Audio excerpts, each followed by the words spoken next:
We're going to take a look at a fix that you might need to employ if you're having trouble recording audio in the new D2L setup. If when you click record audio you get this message denied by flash, it means that there's a setting in flash that needs to be changed. You're not going to be able to record. And I discovered this thanks to Jamison Olson at the D2L help desk. So let's take a look at how you can fix this situation. To fix things, you need to get to the Flash Player Settings Manager. Flash Player Settings Manager is the search term I'm going to use. It's much more easy to get there using this method than working with an exceptionally long URL. So search for Flash Player Settings Manager. It will come up, click into it, and we're now at the Flash Player Settings Manager. And what we want to work with is the Security Settings panel. So let's see, Security Settings panel. We go ahead and click that link. And it takes us to this panel. Now this is actually a panel, not an image.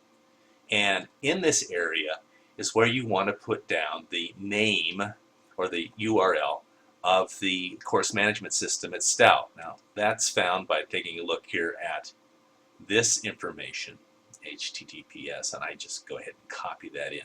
Makes it a lot easier to deal with things. You edit the locations, you add that location, and then I've clicked mine so it says always show.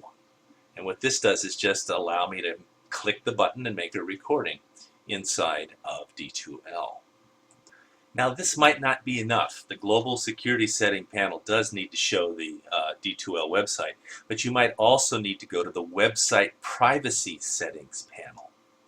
Click that, and we can see at this point, this keeps track of places that you've been. And in this case, I've been to the UW-Stout area, but it is yet to decide. It's giving me this always ask. And that just hasn't been kind to me. So I'm going to change that to always allow. And at this point, we should be good to go. Let's go take a look. One other little bit of information. In order for these panel settings to take place and to be saved, there's not a save button, I don't know why, you need to actually exit the window before you can get those panel settings to take place. So go ahead and let's exit that window.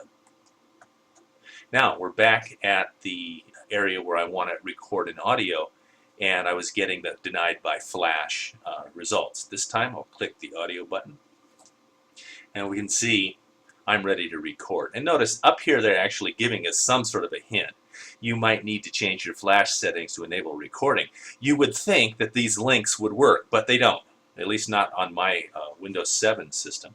So I've had to go back to the home source on the Adobe site and control those settings for my local computer. You have to do this for each computer you're working from.